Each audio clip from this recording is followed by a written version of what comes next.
जय हिंद साथियों, मैं शारदा गुप्ता, जनहित संघर्ष समिति संयोजक और भारतीय जनता पार्टी का एक छोटा सा कार्यकर्ता हूं। अगर आप ईबी लेना चाहते हैं तो पहले थोड़ा सा विचार कर लें, सोच विचार कर लें, नहीं था आपको मानसिक परेशानी से जूझना पड़ेगा। मैंने 5 फरवरी को एमजी की ZS MB ईवी खरीदी। इसके पश्चात जब 5 फरवरी को मैं देर रात घर पहुंचा तो मुझे जानकारी हुई कि इसके चार्जिंग के लिए 3-4 दिन का प्रोसेस है। आपके घर 3 face wiring, 3 face metre connection होना चाहिए, 10 kV का सप्लाई होना चाहिए, जबकि मेरे यहाँ 5 kV था। तब मैंने पता करवाया विद्युत मंडल में, तो उन्होंने कहा आप 10,000 जमा करिए, और ये प्रोसेस लगभग 15 से 20 दिनों का। मैंने अपने माध्यम से उसको शीघ्र पूर्ण करवाया। उसके पश्चात फिर इन्होंने बताया कि आपको जो अर्थिंग है वो 6 mm केबल से होना चाहिए। जो 1-1.5 mm घर के लिए अपन करते हैं, उससे आपका प्रॉपर चार्जिंग नहीं होगा।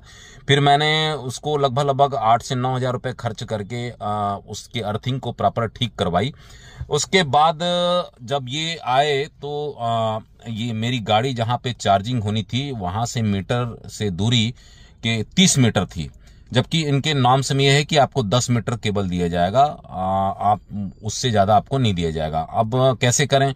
तो इनके इलेक्ट्रिशियन ने बताया कि लगभग 700 रुपये मीटर आपको केबल खरीदना होगा, जो 30 मीटर का 21,000 रुपये होता है। मैंने आपत्ति की कि भाई मैं इतना पैसा तो मैं नहीं खर्च कर सकता। तो इन्होंने कहा कि ठीक है, आप एल्युमिनियम केबल लगा लीजिए, 10 mm का एल्युमिनियम केबल मैंने मंगवाया और उसको लगवा लिया, एल्युमिनियम केबल।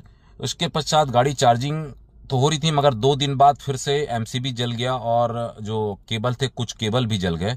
मैंने फिर अपने इलेक्ट्रिशियन को बुलाया, जांच करवाया, तो उन्होंने कहा है कि प्रॉपर वायरिंग जो एमजी के इलेक्ट्रिशियन आए थे वो नहीं किए हैं, इसके कारण आपका एमसीबी और ये जल गया है। तो एमसीबी चेंज करके मैंने दोबारा लगाया। 3-4 दिन बाद एमजी के सेल्स मैनेजर यहाँ पे आए और उन्होंने कहा कि हमारी औपचारिक प्रक्रिया है, आपसे मिलना था। और उन्होंने देखा, आया मेरे घर, तो उन्होंने कहा कि आपने जो एल्युमिनियम केबल से वायरिंग करवाया है ये प्रॉपर नहीं है, इसमें आपके बैटरी की वारंटी और चार्जर की वारंटी में दिक्कत हो सकती, कल को भविष्य में कोई प्रॉब्लम हो तो आप इसके जगह कॉपर के केबल से 10 mm के केबल से वायरिंग कराएं 3 कोर का। मैंने अपने मित्र को 3 कोर 10 mm केबल जो कॉपर का होता है उसके लिए ऑर्डर करवा दिया, ऑर्डर से आ गया। जब आ गया उसके पश्चात जब इनके टेक्नीशियन फिर आए मेरे निवास में वायरिंग कर रहे हैं, तो उन्होंने कहा कि नहीं ये केबल काम नहीं करेगा, आपको हैवेल्स का और एक कंपनी और बताए, ये तीनों में ये तीनों की होनी चाहिए। तो मैंने कहा इस स्थिति की जानकारी आपको पहले